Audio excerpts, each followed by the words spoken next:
Welcome back to the GSMC College Football Podcast presented to you by the GSMC Network. Just talked a little bit about Nico Eamaleava and kind of that whole situation. We're going to switch gears. We're going to talk a little bit about the upcoming season for the Miami Hurricanes. So Miami, they had an interesting season last year. They had a strong year, finished 10-3 on the season. They were really in the college football playoff hunt for pretty much the entire season.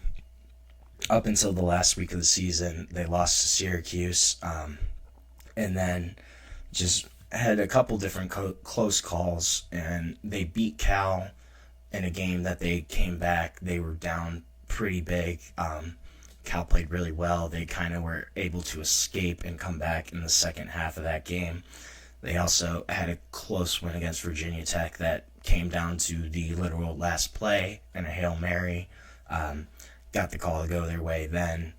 But they had a couple different games where it was really a toss-up last year. Kind of seemed to be skating towards that playoff berth until, that Syracuse loss where that really dropped them out of the hunt at the last week of the season. So obviously they're going to lose Cam Ward, big quarterback transfer for them last season, probably going to be the number one pick in the draft this year. Had a really strong year, but lose Cam Ward. However, they bring in Carson Beck from Georgia, gave him a really big deal.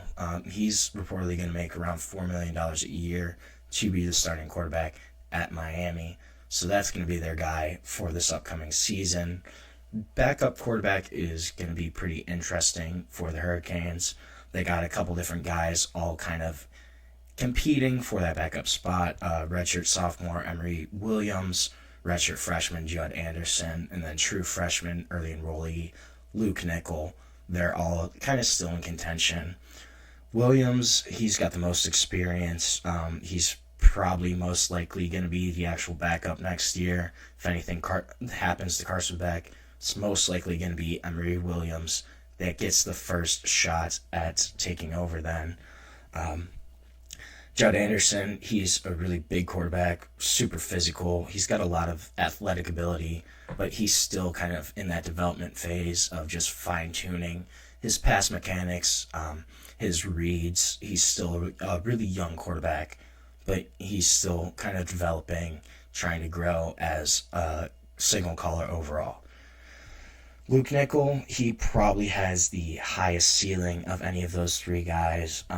He was the highest rated recruit signee coming in, had the best pedigree as a high school quarterback. He was Georgia's Mr. Football, of high school All-American, which both are really strong indicators of his talents and his ability as a quarterback. That's probably a guy that could be the long-term quarterback answer at Miami, but right now probably going to be third or fourth string on the depth chart, just behind those couple of guys there. At running back, Mark Fletcher Jr. is kind of expected to take over that lead role as a lead back. Had 500 rushing yards in 2023, had 600 last season, 2024. Also had 9 touchdowns last year, so got a lot of short yardage work. He's going to be pushed, though, by Jordan Lyle. Jordan Lyle got a bunch of snaps last year as a true freshman, going to be a true sophomore this year. Should really push for playing time. And right now, they only have 4 scholarship running backs on the roster, so this could be a position where they potentially add a guy in the portal, or, you see some of those walk-ons kind of getting involved, maybe potentially earning some playing time down the road. Wide receiver, tight end, just the pass-catching group overall, that's going to be really interesting to look at for Miami. Their top 4 wide receivers are all gone this year. They're going to lose Xavier Strepo, who was a big guy for them just in the slot, reliable option. Also going to lose Elijah Arroyo, Cam McCormick, some tight ends that they really relied on. Elijah Arroyo in particular was a really strong tight end for them. They brought in a bunch of new guys. There's 5 or 6 new guys kind of in this room.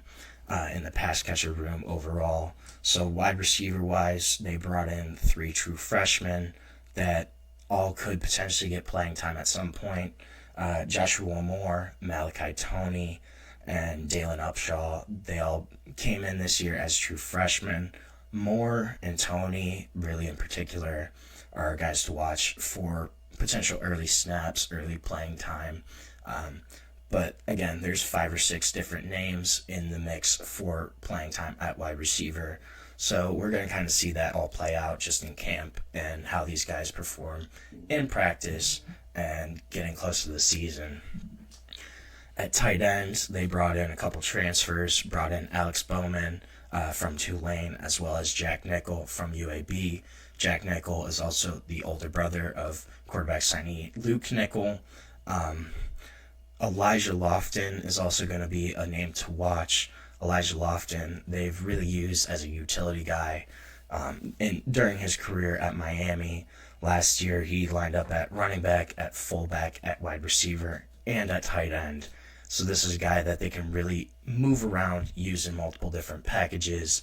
And that could be a guy that gets a lot of playing time just because of his versatility, kind of being able to move around, line up in different spots. That's going to be key for Miami. Their O-line, they do need to replace 2 starters, but they should be in pretty good shape overall. Miami's offensive line, they historically have really strong recruiting classes for offensive line, especially in the past few years. They've really been able to recruit O-line heavily and get some blue-chip prospects. Markel Bell, he's probably going to start at left tackle. He was kind of a part-time starter last year, but he should go from part-time to full-time. Former JUCO guy, massive body. He's 6'9", so got a really big frame. He started a couple games last season when Jalen Rivers was hurt. He played in every game rotationally as well, so has some starting ability, has a bunch of playing experience, should kind of grow into that left tackle role. And he really progressed throughout the season last year, pretty much growing by leaps and bounds from the start of the season to the end of the 2024 season. He should have that starting spot locked down. Left guard is going to be another one they're going to have to replace there. Matthew McCoy should be the guy at left guard. He's bigger, he's more physical, a little more talented than most of the other guys in contention for that spot. Also developed pretty well last year. He started several games, and he rotated with Jalen Rivers kind of throughout the season. Miami kind of did this thing on the offensive line on the left side where they used pretty much 2 starting groups. They had 1A, 1B, where Jalen Rivers and Matthew McCoy played the 1, and then Markel Bell and Jalen Rivers then played the other kind of half, I guess. So a little bit of rotation there, but McCoy should step into that starting role full time. They also brought in TCU transfer James Brockenmeyer to man the middle, former Alabama transfer as well, but he should be their center. He's got 1 year left. Experienced guy, has played at a couple different schools, and he should keep that position kind of warm. Wow, they do have a blue chip signee, S.J. Alofaituli, I think. Probably butchered that, but S.J., he's a 5-star center. He's going to be the backup for center this year as a true freshman, kind of just going to learn the ropes before he should take over the reins in 2026 at that spot. The right side, they're still set. Inez Cooper, Francis Moigoa, they're both going to return, and they're both going to start again for the 3rd year playing next to each other. So those 2 are set. The right side of the line is pretty solid, but just how those 2 kind of develop their individual skill sets as well as just being leaders on the offensive line, that's going to be the big thing to look at there. On the defensive side of the ball, then, D-line, they're losing edges. Elijah Alston, Tyler Barron. They're also losing D-tackles Simeon Barrow Jr., who he was first-team All-ACC last season. as well as CJ Clark, Anthony Campbell, Marley Cook. All those guys are going to be gone for Miami. At edge, they're probably going to look to promote from within for the most part. They have sophomore Marquise Lightfoot, who's uber talented, spent last season kind of learning the ropes and should take over one of those end spots. Hayden Lowe is also coming in. He's a 5-star recruit, really highly regarded just overall. He's kind of been compared to Kayvon Thibodeau just in terms of size, skill set. Also played at the same high school as Kayvon Thibodeau, who played for Mario Cristobal at Oregon, but should be another guy to get snaps at that edge position for Miami. Then there's also guys like Ruben Bain, Akeem Mesidor, who are bigger bodies, but they can play both at D tackle and D end. So just a little more versatility on the line there. Probably guys are going to rotate in. D tackle, the big name to watch is Ahmad Moten Jr. He's really going to look to solidify his starting role. Got a lot of rotational snaps last year. Should step into a bigger role for the Hurricanes this upcoming season. David Blay is also another name to look at. Transfer from Louisiana Tech. He's probably also going to be at the top of the depth chart there for D tackle. Get a bunch of snaps. And if he doesn't start, he's at least going to play a good chunk of the time for Miami. Linebacker-wise, they're going to lose their leading tackler in Kiko Moagoa. His leadership, his production, it's really going to be missed for the Hurricanes. They're going to need to find a way to replace that production. Wesley Basante, he's returning for his senior year. Going to be the leader of that group. Has been a starter for the past few years for Miami.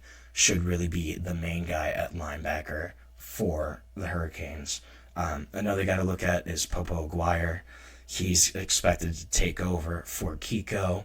He was the first linebacker off the bench last season for Miami. Played a lot. And then just the development of younger guys in the room here. Bobby Pruitt, Bobby Washington Jr., Adarius Hayes. Those guys, their continued development, that's going to be critical for this room, for the depth of it, and just their overall play in general. Will the young guys be able to develop and step into those roles? Secondary, this is going to be the group with the largest amount of turnover. They lost Mish Powell. He's going to the draft. Daryl Porter Jr. also leaving. And then they had 4 or 5 guys transfer. But it might not be a bad thing that they had 4 or 5 guys transfer. Their secondary was really rough last year, just the overall play of it. They will have OJ Frederic. He's going to return at cornerback. Had a really good season last year. Was a freshman All-American. He's going to be one of those cornerback spots. He will have it locked down. Jadaeus Richard, he could also start. He is coming back from an injury right now, but could be another guy that starts for Miami. He got a lot of playing time in the past few years. They added 4 transfers, brought in 3 freshmen to fill out that cornerback room. So competition is really going to be heavy here. Similar to wide receiver, there's going to be a lot of guys, a lot of names that are kind of fighting for those spots right now. At safety, the big returner is sophomore Zaquan Patterson. Miami really likes his skill set, really likes what he can do, his potential. They would love to see him kind of solidify and take over one of those starting roles. One of the headliners here, too, is Jacksonville State transfer Zachariah Poser. He was a freshman All-American this past year for Jacksonville State.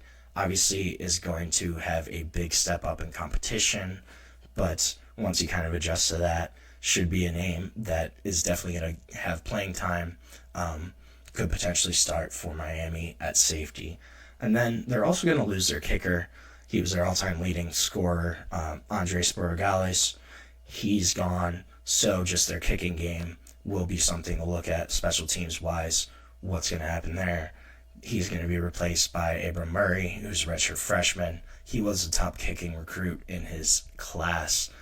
Their rankings are a little bit different, but will be replaced. How their kicking game kind of plays out will be something to watch for sure. In terms of their schedule, they do open with Notre Dame at home. That's going to be a tough matchup for them, be a really crucial one. And if they're able to beat Notre Dame at home, that's a really strong start to their season. But they also have to play some of the tougher ACC opponents. They have Louisville, they have SMU, they have Syracuse, they have Florida State, and they also are playing Florida again. But of those games, only SMU and Florida State are on the road. So if they're able to play well at home, Miami could be in really solid shape. And this could be, again, a team that's going to be in the college football playoff conversation. What they're going to do will remain to be seen. But this is going to be a team that's in the top 3 or 4 of the ACC and will be contending for an ACC title for a potential playoff berth this upcoming season. So we're going to take another break on our show. When we come back, we're going to talk about the 2023 quarterback class and kind of revisit it, where those guys are now and where they've ended up, what they've done in their college careers up to this point. So we're going to touch a little bit on that. But first, we're going to take a short break on the GSMC College Football Podcast.